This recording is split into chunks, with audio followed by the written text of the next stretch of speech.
Hey, this is Frankie Abbruzzino with the Scoop News. Okay, I came across something really weird, and what happened is I put out a story about trafficking. It was not a story, it was actually an email to the Scoop about a lady's experience here at Target in Sarasota. And then another lady wrote me and she said, hey, I had a similar experience at this location, and actually a few emails came in. So then I put it out there, didn't mention the church or anything, all right? And I don't know if somebody in the thread did, but I didn't. So then I received an email, which I'll show you in a second. And it was really interesting because what this individual essentially covered. And let's go to that email right now. So you pop over here. I received this from a guy, and he said, look, you put this article out, and I'll show you the article in a second. It's basically this, where I put out the scary mom, a scary moment at Target in Sarasota prompts human trafficking concerns. And this was last week. It got over 40,000 people visiting it. Even the likes were over 19,000. So I thought, okay, I didn't really follow the tread, and I didn't know what they said. And he said basically that it was them, their church. And I thought, how do you know it was your church? I didn't say it was your church. And I guess he knew. And he said, look, I would like you to know that the kid that was scared, it was the godmother members of a prestigious church known as the World Mission Society Church of God. And we are in no way connected to child trafficking, which is fine. I wanted to make sure people understand that, because I guess that was a concern there.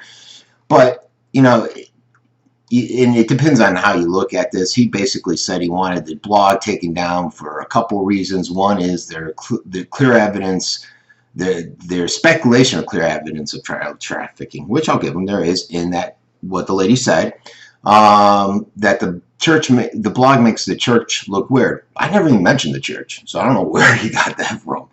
And then the brands are members as weird. I never said anything about the members. I mean, associated with the church. I just said these two people. And then it's a violation of laws like dehumanizing and so on and so forth. Not sure where that was gathered for. And he basically said, take it down, we want it down. And I thought, okay, so I went and I looked at the article again. I didn't see anything there. And then, WWSB put out an article. Obviously, they didn't mention me because that would be a sin. And they just said it was causing a social media storm. So then I put that video on there yesterday. And I thought about it, that email. So I went and I checked him out. And this guy's essentially from the Church Mission of Society, World Mission Society Church of God. Can't think today. And they basically say that they're a Christian, non-denominational church. They have over 4,600 locations, over 2.7 million registered members throughout 175 countries. They believe in God the Father, God the Mother. They've grown, significantly. They just got recognized for something, some award. Let me see if I can get on there real quick. Their site's a little slow. There it goes. Where is it? It doesn't mention it, but they do a lot of volunteer work, he says. I thought, okay, so then I wanted to research it. And if you type it in, you can actually find a lot of stuff out there, but a lot of the stuff is referring to them as a cult of sorts. And so I thought, well, that's real strange. And so what I did is I came across a video, which I'll play in a second. And this was a video analysis. I'm not going to play it out, but I'll put, because it's 8 minutes long. You guys don't want to listen to it? I'll put the link up on my website just above the video. So let's take a quick listen to that. Let me make sure you guys are on the right screen. Nope, let me get you over to that. A new installment in our series, we call it Undercovered. You pick the stories that you think need some more attention. NBC News investigative correspondent Ronan Farrow has been digging around and uncovered one about faith tearing families apart. Ronan, good to see you. Morning. Good to see you guys always, and that's exactly right. A little background. Experts say there are more than 3,000 unorthodox religious groups across the U.S. and Europe. That includes some people say are dangerous, exploitative. So what happens when a family thinks their daughter has been drawn into a dangerous cult? But she says her parents just aren't accepting her beliefs. Sugar DeCure suggested this undercovered story, and it's a topic we found isn't as simple as you might think.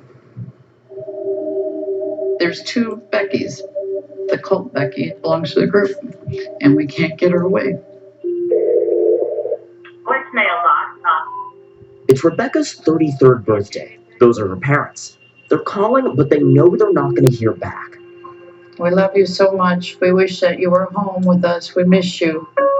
Charles and Candy say their daughter's mind has been hijacked. You just have no idea the nightmare that we have been going through.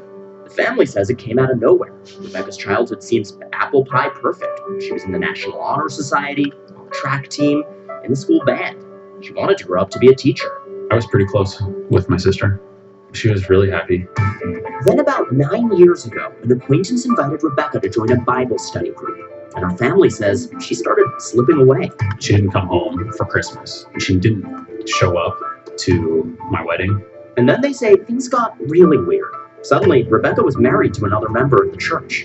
They arranged a marriage. What makes you think it was an arranged marriage? It was so sudden. And the fellow was from Korea. He spoke very little English. I'm Rebecca, and we're glad that each and every one of you have joined us today. It turns out the group is called the World Mission Society Church of God. It's a religious movement that believes God has been reborn as this woman, currently living in South Korea. The group says it has 2 million members in 175 countries, branches across the United States. It's registered as a tax-exempt charity and does all kinds of community service.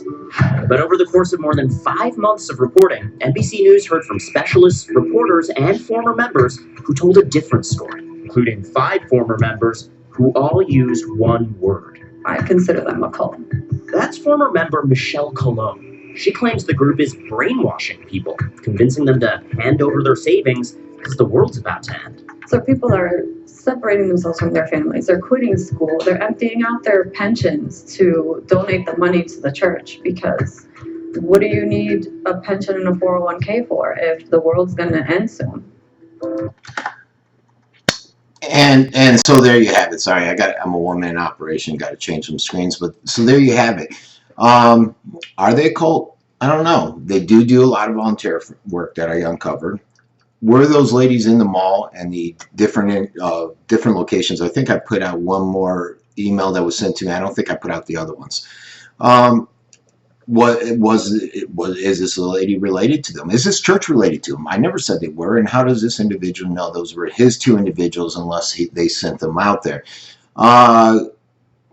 You know, to me, to be quite honest and give my opinion, if from what I'm hearing, from what the individuals that have written me, and from what I have researched on this church, I'd be concerned about individuals going out there and trying to get people to come on board and follow their narrative, their propaganda, whatever their cultism, whatever it is.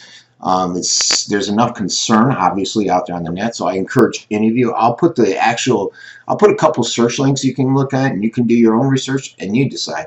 I don't know who this Matthew guy is, and you know, it was almost came across to me like, hey, take this down, and we're going to take action. We're the big church. And so now it's actually grown. So now WWSB's picked it up. So I'm wondering if he's made contact with them yet in regards to it. It would be interesting to see. Again, there were references of human trafficking, but no references to this church, none whatsoever. I don't know what was said in the thread. I never read them. I can tell you that there's enough communication sent to me to make me believe that there's something there. There's enough research out there to make me believe there's something there. You guys have the information. You'll have the links up top. You decide what your thoughts are on this issue. This has been Frankie Abbruzzino with the Scoop News.